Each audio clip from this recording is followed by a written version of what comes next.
7:19 en la línea el senador Javier Corral, secretario de la Comisión de Radio y Televisión y Cinematografía en la Cámara Alta. Javier, ¿cómo te va? Primitivo, un gusto saludarte y por supuesto saludar a todo el público. Igualmente, Javier, platicábamos hace unos minutos con Rubén Moreira, el diputado y coordinador parlamentario del PRI allá en San Lázaro, y él decía que esta facultad o esta posibilidad que se abre al exigir la presentación de la CURP para realizar diversos trámites o para solicitar diversos servicios, como por ejemplo la contratación de la telefonía celular, abre la posibilidad para ubicar y geolocalizar a cualquier persona sin orden judicial. Y bueno, eso también abre las puertas a un estado policíaco. ¿Qué opinas? ¿Qué respondes tú a estas declaraciones?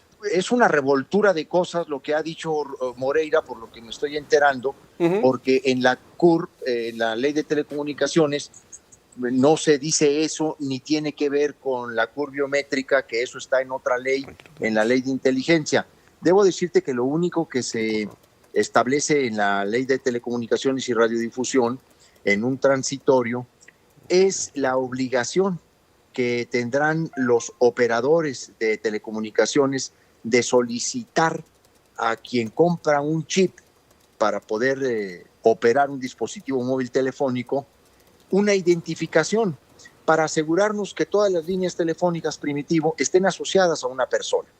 Con relación al tema de la geolocalización, debo decirte que este es un artículo que tiene en nuestro país 10 años vigente, porque no se ha modificado en forma alguna la redacción en la nueva ley de cómo está actualmente.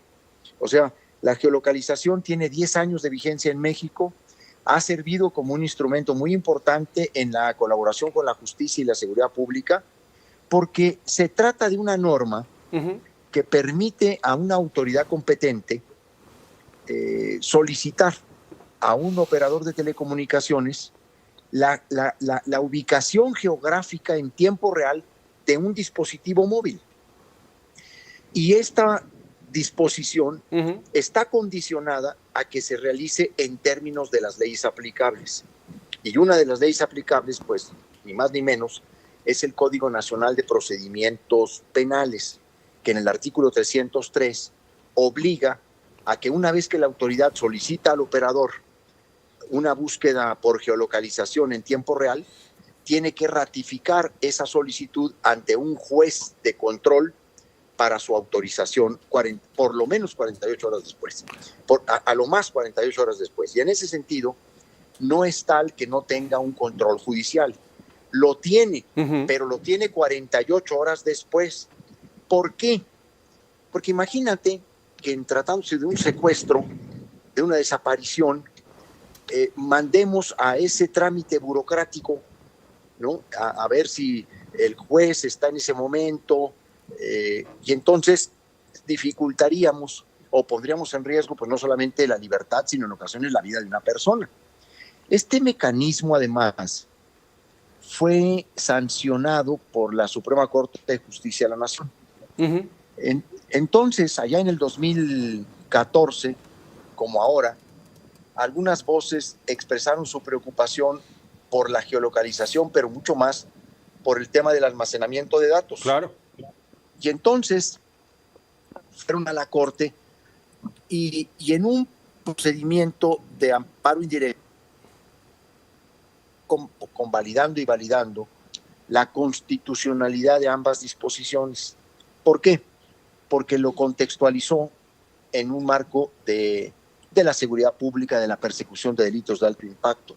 Entonces, yo lamento muchísimo que de la magnificación estén pasando ahora a la distorsión informativa, a la mentira, incluso a la obcecación. ¿Por qué? Porque la reforma en telecomunicaciones, Primitivo, tuvo un ajuste mayor, y que la oposición no sepa ni siquiera reconocer cuando el gobierno rectifica, pues la verdad deja un antecedente muy, muy lamentable, pierde credibilidad moral, pierde toda fuerza política, pero también pues termina dándole una inutilidad al diálogo, al intercambio de ideas, a los conversatorios, a las propuestas. Eso te iba a preguntar, Javier. Tú Sí. organizaste los conversatorios. ¿Qué tanto de lo vertido ahí se tomó para modificar esta reforma? Todo lo que ha sido señalado como preocupación todo lo que incluso aquellas expresiones de manera indirecta podían significar o interpretarse como mecanismo de pérdida, se eliminó. A ver, estamos perdiendo la comunicación, Javier. Vamos sí, a tratar de retomar el enlace porque de repente como que se corta mucho lo que estás diciendo y no alcanzamos a entender, y es muy importante pues conocer el punto de vista de pues del propio senador Javier Corral, pues en torno a todo lo que se ha dicho, porque ciertamente hay posturas muy encontradas, y lo que queremos saber es encontrar los justos medios. ¿Hasta qué punto estas reformas o la ley federal de telecomunicaciones va a ayudar a pues, mejorar las condiciones de los mexicanos en cuestiones, por ejemplo, de la brecha digital, o en cuestiones de seguridad también, por supuesto, en cuestión de regular a los diferentes entes que operan las plataformas y también los medios de comunicación de todo tipo, y hasta dónde sí hay una posibilidad de vulnerar las garantías individuales. Como siempre ocurre en estos casos, bueno, pues se dan estas discusiones, y en esta situación lo que hemos visto en los últimos días es una discusión muy álgida. ¿Podemos hacer una pausa y regresar con el senador Javier Corral? ¿Sí? Bueno, pues vamos a un corte y regresamos. Escuchas a José Cárdenas.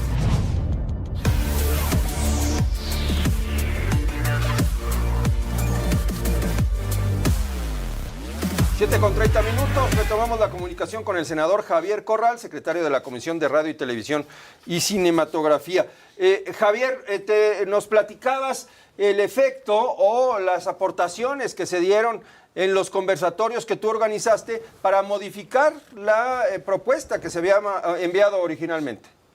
Sí, no sé si se alcanzó, Primitivo, a escuchar que habían participado 89 expertos en distintos ámbitos, desde la academia, las organizaciones sociales, obviamente la industria de la radio y la televisión, los operadores de telecomunicaciones y colegios de profesionistas, en fin.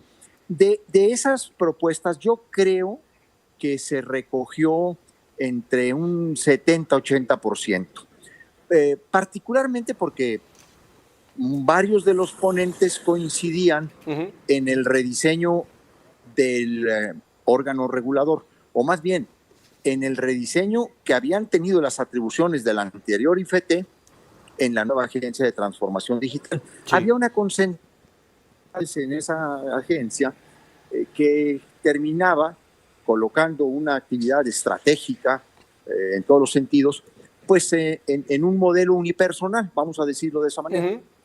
Ahora hemos transitado a la construcción de un órgano regulador que tiene independencia técnica, operativa y de gestión, que es un cuerpo colegiado que estará integrado por 5 comisionados con experiencia en el sector de las telecomunicaciones, que será propuesto por la Presidenta de la República, que serán ratificados por el Senado, y que va a tener a su cargo toda la regulación de ambos sectores, tanto para el otorgamiento, la renovación, la revocación de concesiones en radio y televisión, en audio y televisión restringidos, en internet, en telefonía, en satélites. Entonces, esa parte fue una de las que con mayor intensidad se abordó en los conversatorios, y hubo muchas propuestas, incluso qué tipo de funciones y atribuciones debía tener.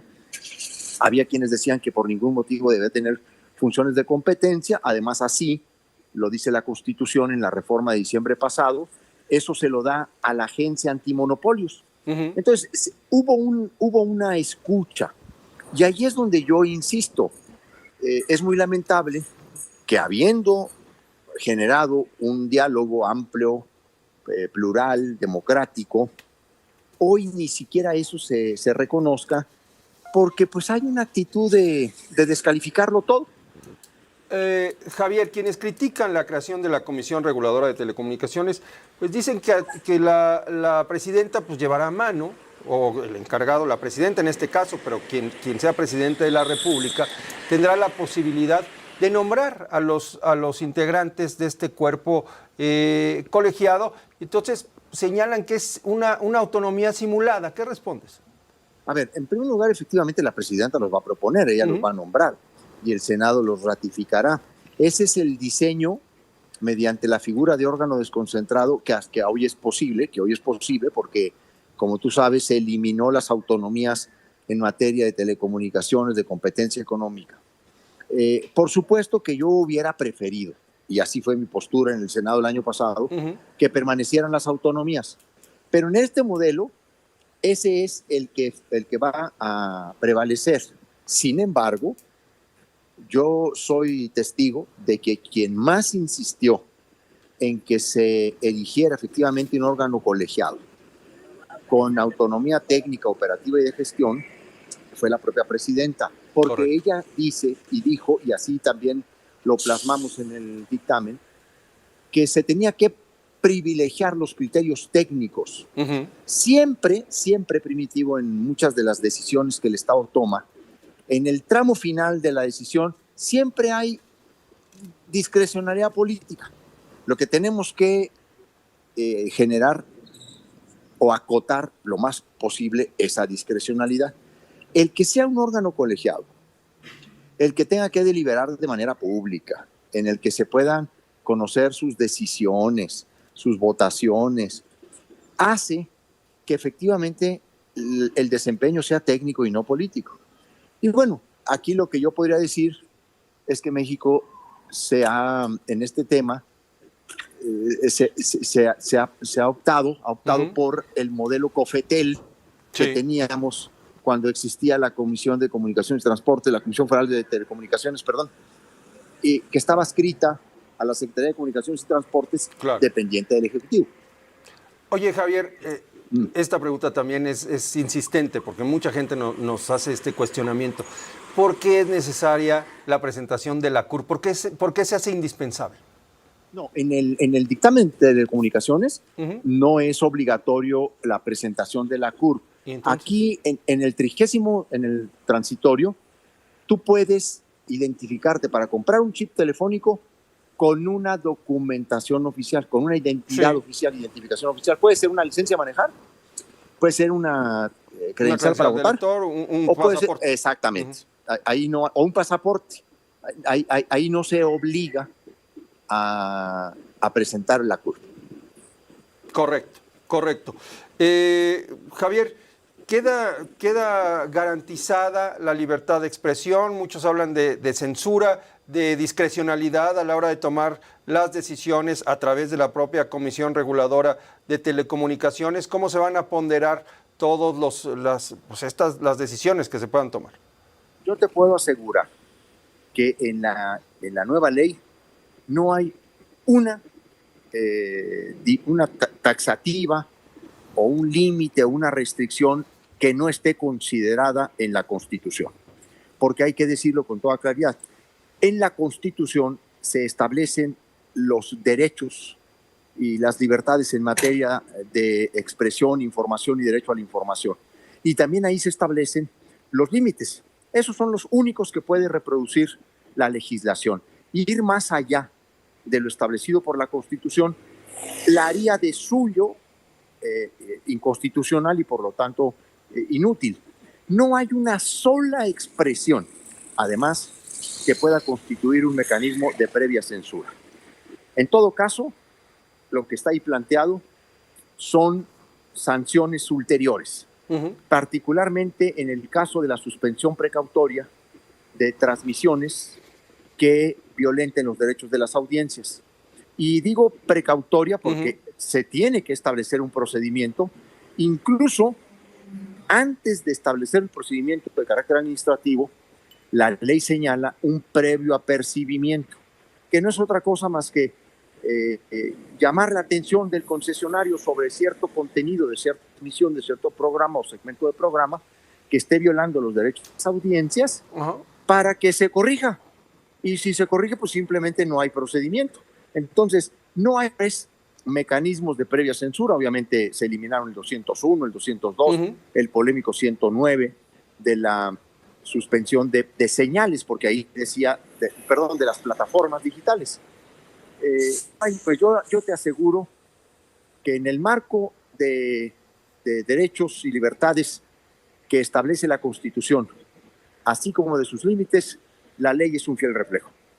Correcto. Pues, Javier, muchas gracias. Te tengo que preguntar, perdón que abuse, pero te tengo que preguntar del caso de César Duarte. Finalmente en Estados Unidos, pues el fallo en torno a las acusaciones que tú habías hecho por la sustracción de $25 millones, el fallo fue favorable para Duarte. ¿Vas a tener que pagarle? ¿Vas a tener que indemnizarlo?